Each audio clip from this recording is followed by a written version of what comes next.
Bismillahirrahmanirrahim. Assalamu alaikum students. This is Humaira Bashir and you are watching Epic Worlds. Welcome to my class. Welcome to Epic Worlds. Welcome to this new video.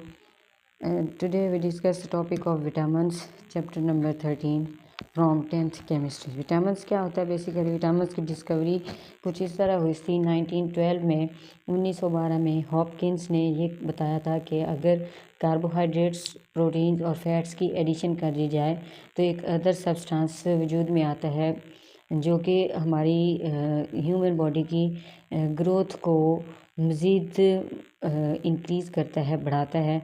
उसको उसने क्या नाम दिया? Vitamins का नाम दिया। In 1912, Hopkins noticed that in addition to carbohydrates, proteins and fats, there are other substances needed for normal growth. उसने ये कहा कि अगर कार्बोहाइड्रेट भी है, प्रोटीन भी है, फैट भी है और सब्सटेंसेस भी चाहिए होते हैं एक नॉर्मल ग्रोथ के लिए। उसने ये भी कहा कि although these substances were needed in a small quantity, कि अगरचे ये जो सब्सटेंसेस हैं कम मिकदार में चाहिए होते हैं नॉर्मल ग्रोथ को मेंटेन करने के लिए, स्मॉल क्वांटिटी में चाहिए होते हैं, but these substances were called accessory growth factors. यानी उन सब्सटेंसेस को एसेसरी ग्रोथ फैक्टर्स का नाम दिया जाता है। और वो एसेसरी ग्रोथ फैक्टर्स क्या हैं? यानी वो नॉर्मल ग्रोथ के लिए नेसेसरी हैं। ये किसने कहा था? हॉपकिंस ने 1912 में उसने थोड़ा सा ये इंट्रोडक्शन दिया था। उसके बाद फिर एक और साइंटिस्ट आया, फंक ने ये कहा, later on Funk proposed the name.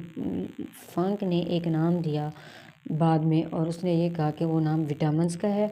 और विटामिन्स क्या हैं? फॉर दीज सब्सटेंसेस, उसने ये कहा कि विटामिन्स नेसेसरी हैं और उसने उसी को एसेसरी ग्रोथ फैक्टर्स का नाम भी दिया था। उसने एक डिस्कवर्ड किया विटामिन B1, जिसे हम थायामीन के नाम से भी जानते हैं थायामीन के नाम से। ये जी विटामिन्स का थोड़ा सा है चक्कर।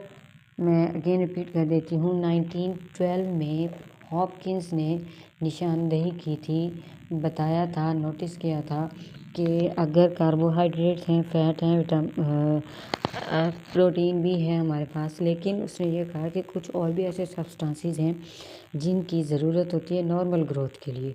और उसने ये कहा कि ऑल्दो ये सब्सटेंसेस स्मॉल क्वांटिटी में चाहिए होते हैं, बट चाहिए ज़रूर होते हैं।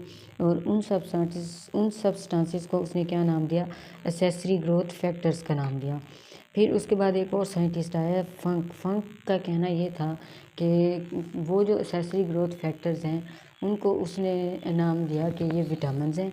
और एक और उसने विटामिन प्रपोज किया था, विटामिन B1 के नाम से, जिसे थायामीन भी कहा जाता है। This is called the discovery of vitamins, आप कह लें, या फिर इंट्रोडक्शन ऑफ विटामिन्स। इंशाल्लाह नेक्स्ट वीडियो में हम डिस्कस करेंगे कि विटामिन्स की टाइप्स कौन कौन सी हैं, विटामिन्स की इम्पोर्टेंस क्या है, वगैरह वगैरह।